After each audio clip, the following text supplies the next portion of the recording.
நிறைய பேருக்கு இன்வெஸ்ட்மெண்ட்டுங்கிறது ஒரு ஸ்ட்ரெஸ்ஃபுல் எக்ஸசைஸ். டெய்லி ஸ்ட்ரெஸ் ஆவாங்க. மார்க்கெட் மேலே போயிருச்சு, மார்க்கெட் கீழே வந்துருச்சு, என்னுடைய பணம் க்ரோ ஆகலை, ரொம்ப ஸ்ட்ரெஸ் ஆவாங்க. ஒரு சிலர் பார்த்தீங்கன்னா ரொம்ப கேஷுவலாக இருப்பாங்க. இந்த இன்வெஸ்ட்மெண்ட்டுங்கிறது வெறும் அதிர்ஷ்டம் சம்பந்தப்பட்ட விஷயம் கிடையாது. அதிர்ஷ்டம் ஓரளவுக்கு ப்ளே பண்ணாலும் அதிர்ஷ்டம் மட்டுமே நம்மளை சக்சஸ்ஃபுல் இன்வெஸ்டராக மாற்றாது. நம்ம ஒரு சக்சஸ்ஃபுல் இன்வெஸ்டர் ஆகணும்னா ஒரு ப்ராப்பர் சிஸ்டம் இருக்கணும். அந்த சிஸ்டத்தை நம்ம ஃபாலோ பண்ணும்போது we become very systematic. நமக்கு எப்போ என்ன பண்ணணும்னு தெரியும், ஏன் இன்வெஸ்ட் பண்ணுறோன்றது தெரியும், நம்ம இன்வெஸ்ட்மெண்ட் கரெக்டான டைரக்ஷனில் போயிட்டு இருக்கான்னு தெரியும். ஸோ அப்படி இருக்கும்போது நம்ம தேவையில்லாமல் ஸ்ட்ரெஸ் ஆக மாட்டோம். இதை எப்படி அச்சீவ் பண்ணுறது? இதுக்கு ஏதாவது சிஸ்டம் இருக்கா? எஸ், இருக்கு.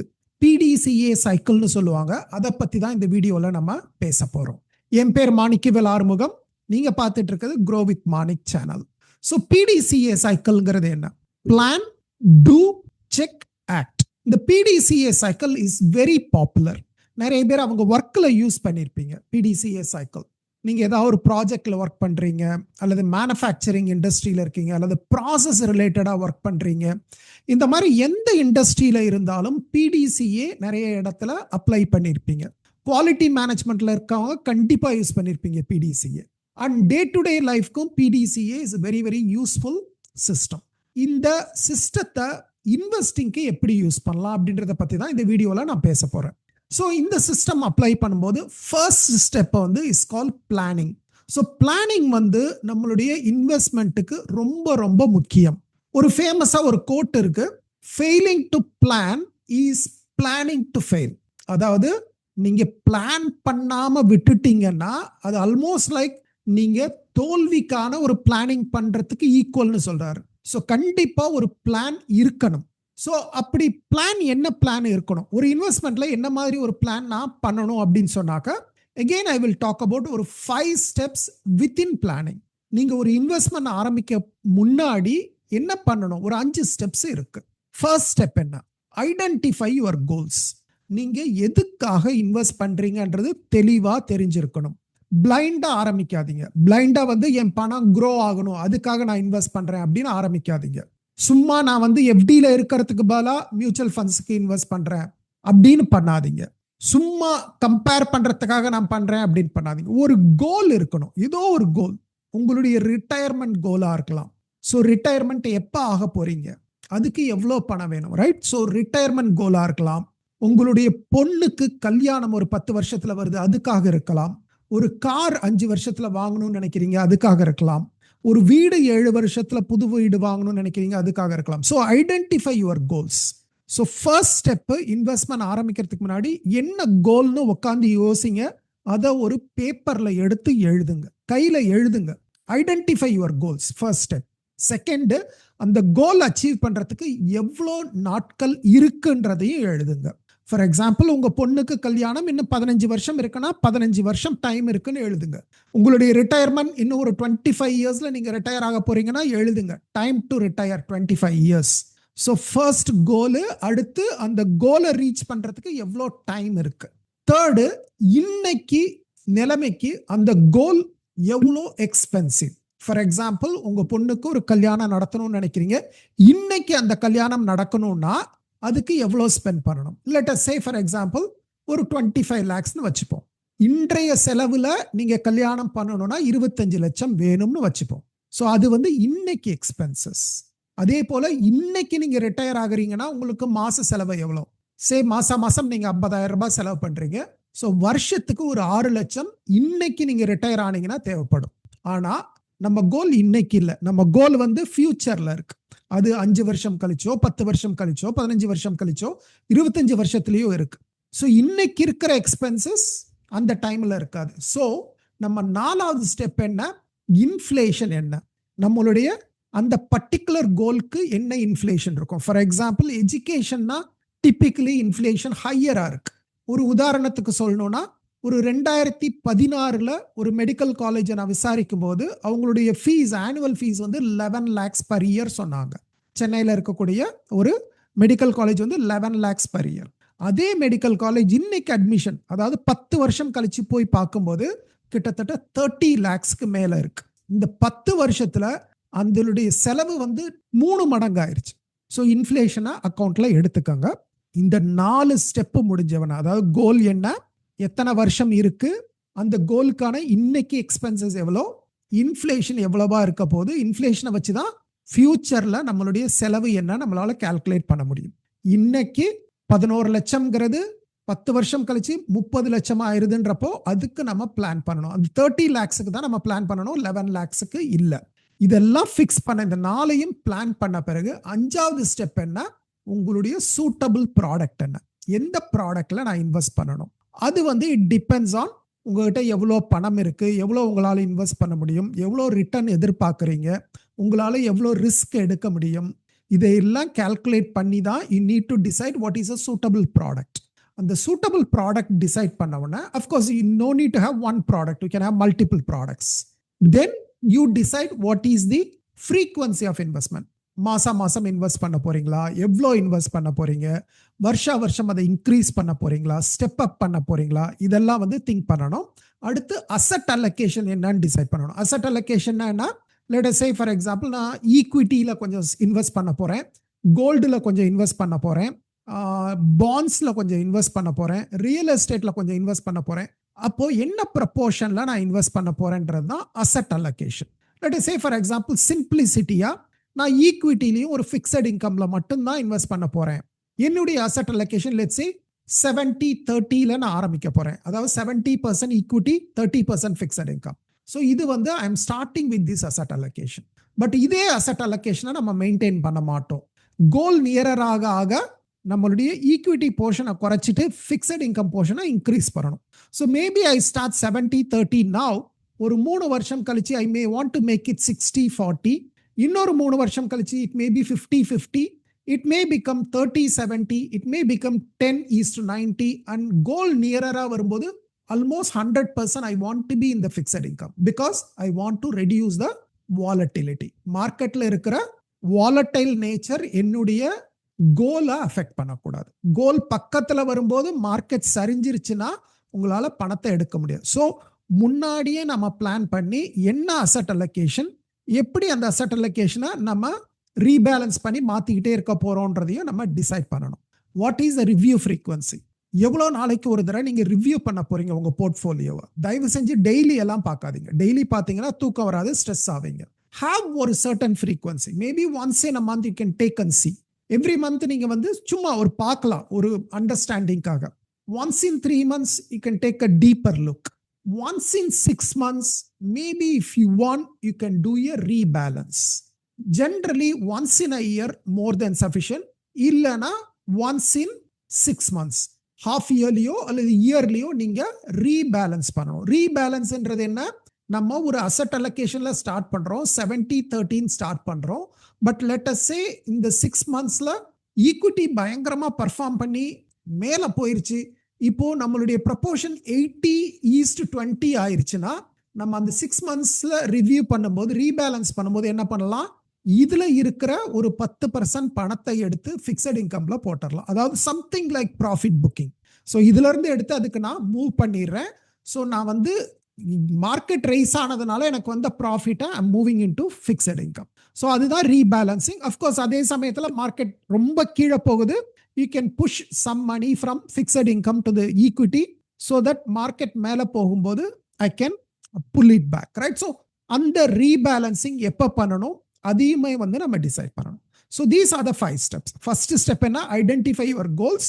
எவ்வளோ டைம் இருக்கு, இன்னைக்கு அந்த கோலை நான் அச்சீவ் பண்ணணும்னா எவ்வளோ எக்ஸ்பென்சஸ், இன்னைக்கு இன்ஃப்ளேஷன் எவ்வளோ, இன்ஃப்ளேஷனை பேஸ் பண்ணி ஃபியூச்சர்ல அதுக்கான எக்ஸ்பென்சஸ் எவ்வளோ இருக்கும். அடுத்தது என்ன ப்ராடக்ட்ல நான் இன்வெஸ்ட் பண்ணணும், என்ன ஃப்ரீக்வன்சியில் இன்வெஸ்ட் பண்ணணும், what is my asset allocation, what is my review frequency, how I am going to rebalance. இது எல்லாத்தையுமே நீங்க வந்து பிளான் பண்ணும்போது இது எல்லாத்தையும் டிசைட் பண்ணிடணும். This is your first step. நம்ம நிறைய பேர் இதை பண்றதே இல்லை. ஏன்னா நம்மளுக்கு கோலே இல்லை. நான் வந்து சும்மா ஐ வாண்ட் டு இன்வெஸ்ட், எல்லாரும் இன்வெஸ்ட் பண்றாங்க நானும் இன்வெஸ்ட் பண்றேன், மியூச்சுவல் ஃபண்ட்ஸ்ல நிறைய ரிட்டர்ன் வரும்னு சொன்னாங்க அதனால இன்வெஸ்ட் பண்றேன் அப்படின்னு நீங்க இன்வெஸ்ட் பண்ண ஆரம்பிச்சீங்கன்னா உங்களுக்கு கோல் இல்லை. எவ்வளோ நீங்க சேர்க்கணும்னு தெரியாது. எவ்வளோ சேர்க்கணும்னு தெரியாதுன்னா எப்ப வெளியில வரணும்னு தெரியாது. நீங்க வந்து தப்பான நேரத்துல வெளியில வருவீங்க, தப்பான நேரத்துல உள்ள போவீங்க. ஸோ ஒரு கோல் இருக்கு, அந்த கோலுக்கான டார்கெட் இருக்கு. இதெல்லாம் ஒர்க் அவுட் பண்ணிட்டீங்கன்னா நீங்க மார்க்கெட்டை பார்த்து ரொம்ப குழப்பமாக மாட்டீங்க. You have a goal and based on the goal you are going to continue your investment and as the investment grows நீங்க வந்து கொஞ்சம் கொஞ்சமா you will be moving to a safer instrument. What is the second step in PDCA cycle? Do. டூனா என்ன? Execute. நம்ம என்ன plan பண்ணமோ அதை அப்படியே எக்ஸிக்யூட் பண்றது. இந்த செகண்ட் ஸ்டெப் ரொம்ப சிம்பிள், ஸ்ட்ரெயிட் ஃபார்வர்ட். ஃபர்ஸ்ட் ஸ்டெப்பை நம்ம ஒழுங்கா பண்ணி இருந்தா, பிளானிங்கை ஒழுங்கா பண்ணியிருந்தீங்கன்னா செகண்ட் ஸ்டெப் ரொம்ப ஈஸி. டூ. ஜஸ்ட் நான் ஏற்கனவே டிசைட் பண்ணிட்டேன், எவ்வளோ இன்வெஸ்ட் பண்ணணும்னு டிசைட் பண்ணிட்டேன், எந்த ப்ராடக்ட்ல இன்வெஸ்ட் பண்ணணும்னு டிசைட் பண்ணிட்டேன், என்ன ஃப்ரீக்வன்சியில் இன்வெஸ்ட் பண்ணணும்னு டிசைட் பண்ணிட்டேன். ஸோ எனக்கு ஒரு குழப்பமும் இல்லை. Just I will continue doing it. ஏன்னா எனக்கு ஒரு பிளான் இருக்கு. அந்த பிளானை I just need to follow. Right? Simple. Do. The third step is called check. Project management டேர்ம்ல மானிட்டரிங்னு சொல்லுவாங்க. ஸோ என்ன பண்றோம் இங்க? இந்த செக் ரொம்ப இம்பார்ட்டன்ட், அல்லது ரிவ்யூன்னு சொல்லலாம். செக், ரிவ்யூ, மானிட்டர் எல்லாமே சேம். இதுல என்ன பண்றோம்? பேசிக்கலி நான் சொன்ன மாதிரி ஒன்ஸ் இன் அ வைல் உங்க போர்ட்ஃபோலியோவை பாருங்க. நம்ம ஏற்கனவே ஒரு பிளான் வச்சிருக்கோம், ஒரு 15 வருஷத்துல ஒரு கோல் ரீச் பண்ணணும்னு நினைக்கிறோம். நம்ம அந்த டைரக்ஷன்ல போயிட்டு இருக்கோமா? இப்போ சே ஃபார் எக்ஸாம்பிள், நீங்க ஒரு கார் எடுத்துட்டு ஒரு டெஸ்டினேஷன் போகணும்னு நினைக்கிறீங்க. நீங்க அந்த டைரக்ஷன்ல தான் போயிட்டு இருக்கீங்களா, அல்லது வழி மாறி போயிட்டு இருக்கீங்களா? நீங்க வழி மாறி போயிட்டு இருக்கீங்கன்னா you need to take a you turn, அல்லது மேபி லைக் அடுத்த லெஃப்ட் திரும்ப வந்து மெயின் ரோடுக்கு வந்து சேரலாம். சில சமயம் நம்ம தப்பான ரூட்ல போயிடுவோம்.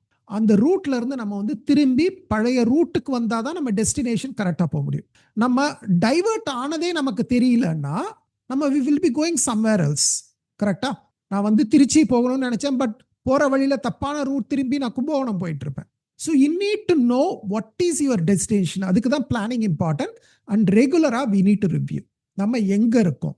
நான் திருச்சி போகணும் 300 கிலோமீட்டர், ஓகே நான் 50 கிலோமீட்டர் வந்துட்டேன், 100 கிலோமீட்டர் வந்துட்டேன், இன்னும் பேலன்ஸ் 200 கிலோமீட்டர் தான் இருக்கு. So I need to know நான் கரெக்டான ரூட்ல தான் போயிட்டு இருக்கேன், தெரியணும் நமக்கு. சரியா? ஸோ ரிவ்யூ பண்றது ரொம்ப ரொம்ப இம்பார்ட்டன்ட். பட் ரிவ்யூ நான் சொன்ன மாதிரி டெய்லி எல்லாம் பண்ணாதீங்க. ஒரு சர்டன் ஃப்ரீக்வன்சி வச்சுக்காங்க. Maybe once in a month எடுத்து போர்ட்ஃபோலியோவை பார்க்கலாம். அப்ப ஆக்ஷன் எதுவும் தேவையில்லை. அன்லஸ் உங்களுக்கு வந்து அந்த 1 மந்த்ல பயங்கர ஷூட் அப் ஆகுதுன்னா then maybe you can do some rebalancing. பண்ணணும்னா பண்ணலாம், பட் நாட் நெசசரி. கடைசியா ஆக்ட். பிடிசிஏ சைக்கிள்ல கடைசியா என்ன? Action, act. ப்ராஜெக்ட் மேனேஜ்மெண்ட் டேர்ம்ல we used to call it control. So இந்த ஆக்ட் என்ன? நம்ம பிளான் பண்ணோம், அதை பர்ஃபார்ம் பண்ணிட்டு இருக்கோம், அது கரெக்டாக பர்ஃபார்ம் பண்ணிட்டு இருக்கோமான்னு செக் பண்றோம். இப்போ செக் பண்ணும்போது நமக்கு வந்து ஏதாவது டீவியேஷன் தெரியுது. ஃபார் எக்ஸாம்பிள் நம்ம சொன்னோம் 70-30 அசெட் அலோகேஷன் மெயின்டைன் பண்ணணும்னு சொன்னோம். பட் நான் ரிவ்யூ பண்ணும்போது பார்க்குறேன் என்னுடைய அசெட் அலோகேஷன் இப்போ 80-20 ஆயிடுச்சு. ஈக்விட்டி நல்லா பர்ஃபார்ம் பண்ணி ரொம்ப ஹையர் ஆயிடுச்சு, அதனால ஃபிக்ஸட் இன்கம் கம்மியாக இருக்கு, 80-20ல இருக்கு. ஸோ ஆக்டுங்கிறது என்ன? இந்த 80-20 திரும்ப 70-30க்கு நான் கொண்டு வர போறேன். ஸோ இதுல இருந்து கொஞ்சம் பணத்தை எடுத்து I am going to move it to fixed income. So that is called act. அல்லது மேபி லைக் நீங்க ஏதோ ஒரு ஃபண்டில் இன்வெஸ்ட் பண்ணியிருக்கீங்க, அந்த fund is not performing as per your expectations. அல்லது அந்த ஃபண்டை நீங்க இன்வெஸ்ட் பண்ணும்போது ஒரு நல்ல ஃபண்ட் மேனேஜர் இருந்தாரு, அவருடைய அப்ரோச் உங்களுக்கு பிடிச்சிருந்தது, அதுக்காக அதுல இன்வெஸ்ட் பண்ணீங்க. இப்போ அந்த ஃபண்ட் மேனேஜர் அந்த ஃபண்டை விட்டு வெளியில வந்துட்டார். he is not managing the fund anymore. இப்போ இருக்கிற ஃபண்ட் மேனேஜரோட approach you don't like it. So என்ன பண்ணலாம்? நீங்க வந்து you can act. That means you can come out of the fund and move your investment to some other fund. But இதை வந்து அடிக்கடி மூவ்மெண்ட் பண்ணாதீங்க. ஏன்னா நீங்க ஒவ்வொரு தடவை மூவ் பண்ணும்போதும் there will be some tax implications. tax implications பத்தி இன்னொரு வீடியோவில் நான் பேசுறேன். பட் நம்ம வந்து ரொம்ப ஷார்ட் பீரியட்ல வெளியில வரும்போது there will be tax implications. அதே மாதிரி வந்து just don't look at what are the top funds. 2026ல இது ரேங்க் நம்பர் 1. நான் லாஸ்ட் இயர் ரேங்க் நம்பர் 1ல இன்வெஸ்ட் பண்ணேன், பட் இப்ப புதுசா இன்னொரு ரேங்க் நம்பர் 1ன்னு சொல்றாங்க. ஸோ இந்த ஃபண்ட்ல இருந்து நான் பணத்தை அந்த புது ரேங்க் 1க்கு மூவ் பண்றேன்னு பண்ணாதீங்க. அந்த ஃபண்டு மூவ் ஆகிட்டே தான் இருக்கும், மாறிக்கிட்டே தான் இருக்கும். போன வருஷம் ரேங்க் 1ல இருந்தது, இந்த வருஷம் ரேங்க் 1ல இருக்கணும்ன்ற அவசியம் இல்லை, அது மாறிக்கிட்டே தான் இருக்கும். ஸோ அதுக்காக நம்ம ஃபண்டை மூவ் பண்ணிக்கிட்டே இருக்க முடியாது. உங்களுடைய அப்ரோச் என்ன? எதுக்காக அந்த ஃபண்டை செலக்ட் பண்ணீங்க? What is the reason? அது as long as it continues don't disturb it, let it continue. At least ஒரு 2-3 இயர்ஸ் ஒரு ஃபண்டை பாருங்க. ஒரு 2-3 இயர்ஸ் ஆகும் அது ஃபண்டு நல்லா பர்ஃபார்ம் பண்ணலைன்னா then probably you can come out and move to something else. But ரொம்ப ஷார்ட் பீரியட்ல இப்போ போட்டுட்டு ஒரு 6 months பார்த்துட்டு 6 monthsல இன்னொரு ஃபண்டு நல்லா பர்ஃபார்ம் பண்ணுது, இன்னொரு ஃபண்டு நல்லா பர்ஃபார்ம் பண்ணுது, மூவ் பண்ணிக்கிட்டே இருந்தீங்கன்னா you will be losing the real momentum when that fund performs. அந்த ஃபண்டு மேபி அடுத்த வருஷம் பர்ஃபார்ம் பண்ணுமா இருக்கும். நீங்க அந்த ஃபண்டோட அப்ரோச் டிஃப்ரெண்டா இருக்கலாம். Maybe they have a value approach, some other fund have a momentum approach. நம்ம வந்து தப்பான நேரத்தில் தப்பான ஃபண்டில் இன்வெஸ்ட் பண்ணிட்டு அது பர்ஃபார்ம் பண்ணலன்னு வெளியில வர முடியாது. You need to see maybe it might perform in the next cycle. Full ஃபேஸ்ல சிலது நல்லா பர்ஃபார்ம் ஆகும், பேர் ஃபேஸ்ல சிலது நல்லா பர்ஃபார்ம் ஆகும். புல் ஃபேஸ்ல பர்ஃபார்ம் பண்ற ஃபண்டை பார்த்துட்டு அதை போய் பேர் ஃபேஸ்ல இன்வெஸ்ட் பண்ணிட்டு சரியா பர்ஃபார்ம் பண்ணல அப்படின்னு வெளியில வர்றீங்க. ஆனா அதே டைம்ல நெக்ஸ்ட் புல் ஃபேஸ் வருதுன்னா அந்த ஃபண்ட் அடிச்சு மேல போயிட்டு இருக்கும். ஸோ அதனால வந்து தேவையில்லாம ஆக்ஷன்ஸும் பண்ணாதீங்க. So PDCA keep it in mind, plan பண்ணுங்க, எக்ஸிக்யூட் பண்ணுங்க, ரெகுலரா செக் பண்ணுங்க, தேவைன்னா ஆக்ஷன் எடுங்க. இதுதான் PDCA சைக்கிள். இந்த PDCA cycle is mainly for continual இம்ப்ரூவ்மெண்ட்னு சொல்றது. நம்மளுடைய போர்ட்ஃபோலியோ கண்டினியூவலா இம்ப்ரூவ் ஆகிக்கிட்டே இருக்கணும். நம்மளுடைய கோலை நோக்கி அது ஓடிக்கிட்டே இருக்கணும். அது தப்பான டைரக்ஷன்ல திரும்பிடக்கூடாது. ஸோ அதுக்காக தான் I am telling you follow a systematic approach. அதுக்கு PDCA cycle will be a very good option. நீங்க என்ன நினைக்கிறீங்க? நீங்க PDCA சைக்கிள் உங்களுடைய ஆஃபீஸ்ல யூஸ் பண்ணிருக்கீங்களா? உங்களுடைய கம்பெனிலேயோ அல்லது ப்ராஜெக்ட்ஸ்லயோ யூஸ் பண்ணிருக்கீங்களா? Do you think PDCA cycle இன்வெஸ்ட்மெண்ட்டுக்கு அப்ளை பண்ணா யூஸ்ஃபுல்லா இருக்கும்னு நினைக்கிறீங்களா? Please let me know in the comments. We will discuss. Thank you. Bye bye.